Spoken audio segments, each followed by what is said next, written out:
Hey there, Capricorn. How are you this evening? My name is Sherilyn, and I'm here to do your weekend bonus reading. This one is going to be for June 13th, 14th, and 15th, which should be Friday, Saturday, and Sunday. Momo's here to help us out, I guess. There we go. We're going to do it the same way we always do. I'm going to call out all 12 signs. When I call out a sign, whoever comes to your mind first, that's who we're speaking about. We'll pull 2 cards for each. It's just to give you some sort of an overview or whatever into the current dynamic between you and the person who came to your mind. At the bottom, I'll pull 2 cards each for Friday, Saturday, and Sunday. That is to give you some insight as to what could possibly be coming towards you this weekend.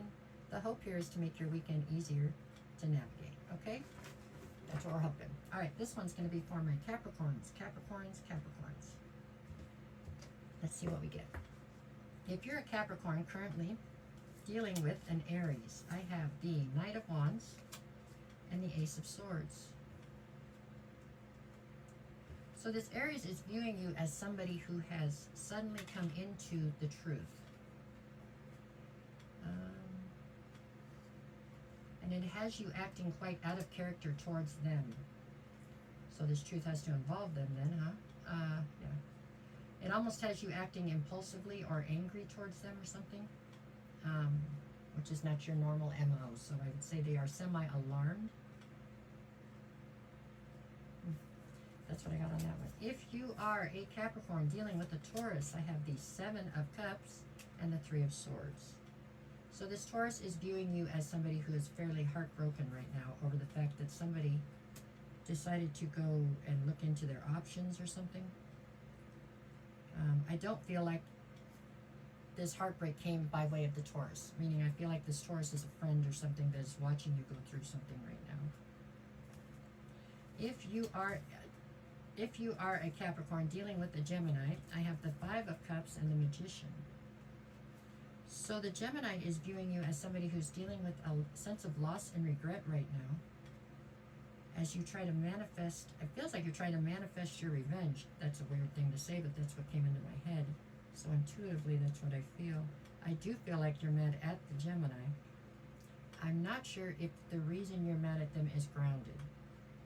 Meaning I don't know that you have all the facts on whatever it is you're upset about. What I got on that. Oh, there goes the cat again. Okay. If you are a Capricorn dealing with a Cancer, I have the 4 of Swords and the Judgment card. So this Cancer is viewing you as somebody who has taken time to try to heal after calling judgment, and it feels like it was on the Cancer.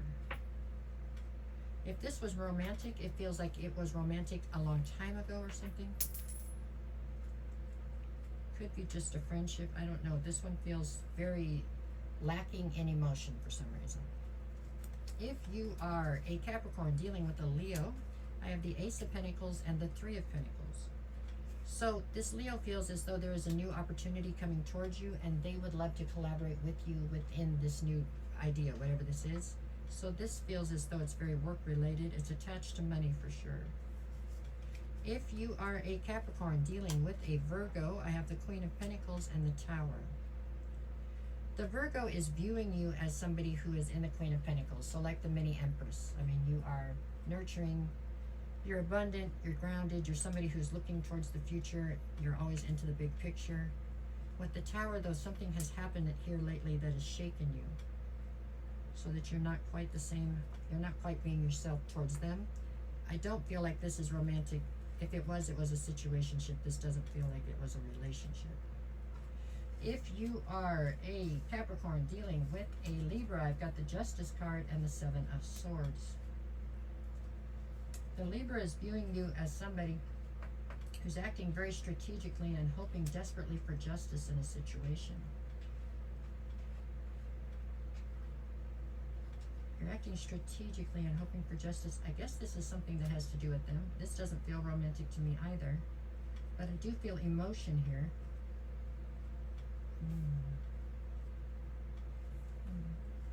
If you are a Capricorn dealing with a Scorpio, I have the 10 of Wands and the Queen of Wands.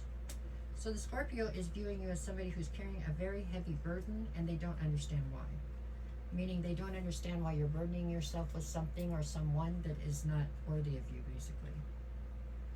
They feel like as the Queen of Wands, you can have whatever you wanted. Why are you bothering with whatever this is that you're dealing with? If you are a Capricorn dealing with the Sagittarius, I have the Devil and the Nine of Wands.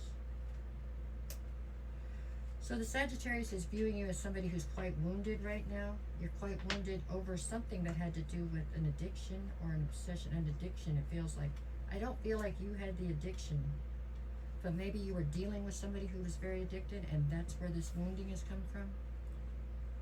This feels like a friend or a family member. This one doesn't feel like it's romantic either. If you are a Capricorn dealing with another Capricorn, or you're giving yourself a message, I have the King of Pentacles and the Eight of Wands. So with the King of Pentacles, that would put you in boss energy. And the Eight of Wands would mean that you need better communication, or you've got some kind of communication coming towards you. I do believe this has more to do with better communication. You need to improve the communication you have going out right now. If you are a Capricorn dealing with an Aquarius, I have the Page of Pentacles and the King of Cups. So this Aquarius is viewing you in your masculine with the King of Cups.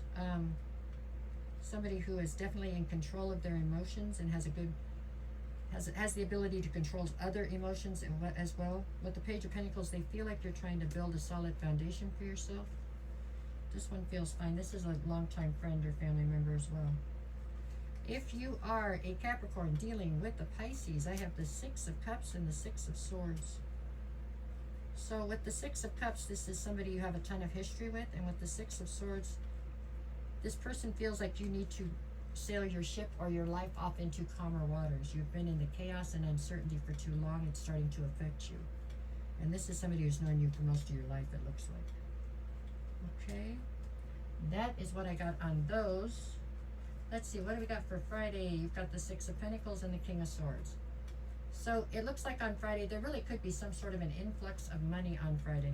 Or at least an influx of the ability to make new money. With the King of Swords, it's time for you to keep a level head though, and keep emotions out of it. It's got to be done logically. On Saturday, I've got the Empress and the Strength card. So on Saturday, you're presenting as the Empress, and you have more than enough inner strength to be able to make whatever you're doing successful. There's my Momo, huh? And on Sunday, I've got the High Priestess and the Hermit. Something comes through on Sunday. Somebody's been dishonest or deceptive towards you. On Sunday, it comes out. And so Sunday, you pull your energy out of a situation to try to analyze it and shine light on it. I don't know if this has anything to do with romance or if this is a friendship that we're dealing with on Sunday, but somebody has upset you. You'll be fine. We're way stronger than whatever problems come towards you, okay? No matter what the cards say, go out and make it the best weekend you possibly can. This one wasn't bad. It's a good mix of this and that. Okay? All right, I'll be back on Sunday with weekly readings. I'm here every morning with these new things I do called the energy check-ins. You can come check them out if you feel like it. They're kind of quick, kind of fun. If you haven't followed me over on YouTube yet, that would be greatly appreciated. I'm trying to get those numbers up. And if you're looking for a private reading, just send me a message and I'll get you the details. I'll never reach out to you first, okay? So if somebody does, you just know right off the bat it's not me. I wouldn't do it. I would love to hear from you. It would make my day if you sent me a message telling me that you wanted a reading. But that's how it has to go. You tell me, then I send you the details and we work it out. I'm never going to just randomly send you a message out of the blue telling you I had a feeling or something. There's somebody out there doing it right now with my picture, so I've been told about it over and over again. There's not much I can do. I report them and they just come back up as somebody else. So please be cautious, okay? All right, y'all. Thank you. Have a good night or good weekend. That's right, good weekend.